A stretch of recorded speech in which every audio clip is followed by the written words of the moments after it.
those who have been the beneficiaries of this system.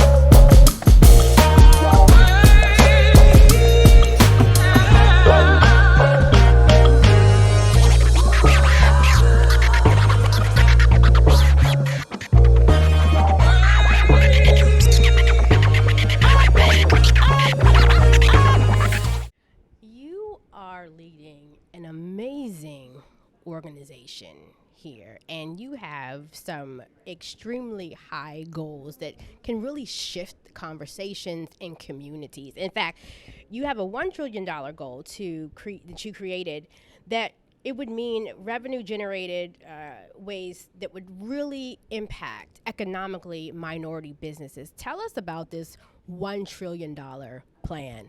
Yes, the 1 trillion, I call it a BHAG, big, hairy, audacious goal. Can I borrow that? I love that. Yes. So when I assumed this role about 2 years ago as a CEO and a president of NMSDC, the first thing I thought about was, what is economic impact? Like, what is our impacting on the economy?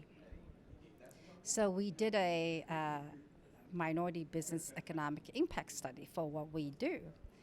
And the impact report showed that we generated about $261 billion annual revenue for all of our NMSDC certified MBE. When we say MBE, it's Minority Business Enterprises, so it's an acronym I'm using.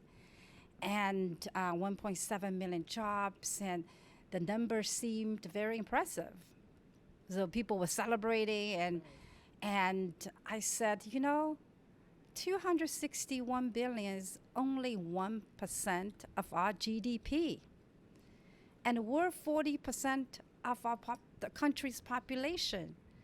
So there's no equity here. Thank you. So in order for us to reach equity, we need to think big, we need to have a big goal. And so I was thinking about a big goal can rally the whole network. So I was thinking about back in days, remember 1960s when JFK Kennedy wanted to rally the country and he said, let's go to the moon. Yeah. And he didn't know how to go to the moon, right? Right.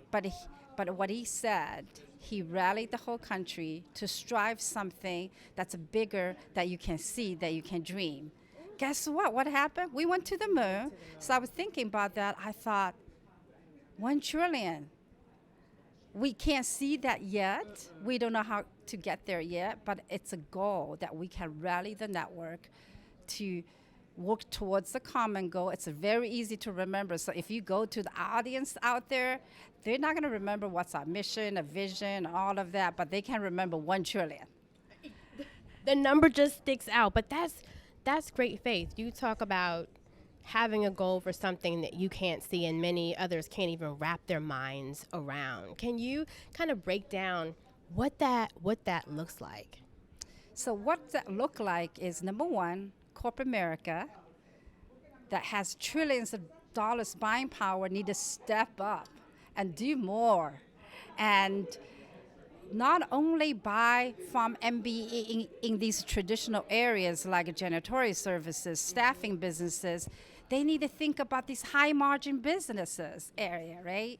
And so buy them, have minority businesses to manage your 401k, companies 401k pension fund, have minority companies to handle your legal cases, $1 billion legal fund that people spend. Have minority companies to address the advanced manufacturing and the opportunity of future in robotic automations, in clean energy, in electrification, all of that. So corporate America need to find area that MBEs were traditionally underrepresented.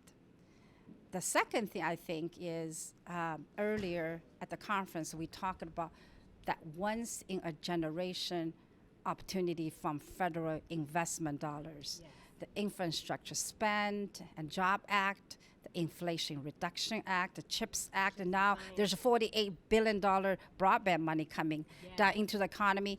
And so whether it's a government agency spending the money, whether it's prime contractors, like large companies getting the funding, whether it's state local government agencies getting the funding, they need to think about who are they going to subcontracting to? Because if we're not inclusive of these underrepresented, systemically excluded minority businesses in this once in a generation investment, our racial wealth gap will be widened, and our children gonna blame us. So this is our opportunity to step up. This is our moment to step up, saying we have to step up the game. What has been the reaction from corporations when you put it to them like that? Because it's also about changing the narrative. So a lot of times when we've had pushbacks from corporations saying, "Oh, we don't want to deal with minorities." They may not say it that way, right? But their policies inward may look like that. But we do know what happens with companies who are more diverse, right? So their reach is much longer. They even make more. And so it is an advantage to them to do that. What has been the conversation with corporations? So the corporations, the corporations has this compliance mindset. They're doing this because they want to be compliant with the government requirement, with their customer requirement. They're going to do very minimal to get by. And this challenges we're seeing out there give them excuses to step back, right? But I also see many of our corporate members who has economic growth mindset. They see this as a business opportunity. They see this as opportunity to increase their shareholders' value, to really enable their customer base have more money in their pockets so they can spend more money with them. And so they see this as a way to drive economic impact, not only for our country, but for the company too, right? So those who has economic growth mindsets, they will do more. They will not change because they know this is economic imperative for them to nurture and develop minority-owned businesses and step up the spend with them, businesses with them. This year's conference is huge. Over 5,000 people have come out. And what I learned is that this gathering, you are also combining it with MBDA. And so why was that important for NMSDC and MBDA to come together this year? Yes, great question. First of all, about the conference, I'm very pleased with the turnout. But it's not just 5,000 people. We have 5,000 influencers. So you're talking about minority business owners. They give back to the community. They influence their community. And then we have corporate executives. So not just 5,000 people, 5,000 influencers. And you ask me a question about collaboration. My lifelong philosophy is about working with people for the common goal. And the mission of closing the equity gap is bigger than any one of us. It's bigger than any one entity. And so we must work together. And on top of that, the federal government investment on all these laws, it's a once in a generation opportunity. And if we're not working with MBDA, then we're missing out a big deal. And MBDA, under the leadership of Undersecretary Don Gravens, we have a really amazing partnership. And then the partnership not only between public sector and the private sector, also at the regional level. And MBDA has about 131 regional centers across U.S., and NMSDC has 23 affiliate councils across the United States. So we need to work together at federal level, state, local government level, and at the local community level. And so it's going to take all of us to close the equity gap once and for all.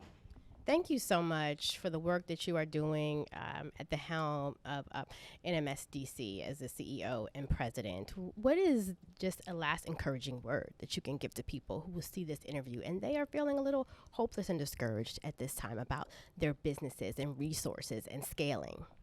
Well, in my culture, when you describe crisis, there's actually two words. The first word is a crisis, and the second word is opportunity. So crisis drive innovation. Crisis breed inspirational people. So I see this as opportunity for us to work together and to achieve that goal to close the equity gap. Thank you so much, and good luck to everything that you are doing, leading this organization. For getting our voice out there. I appreciate your work. Thank you very much.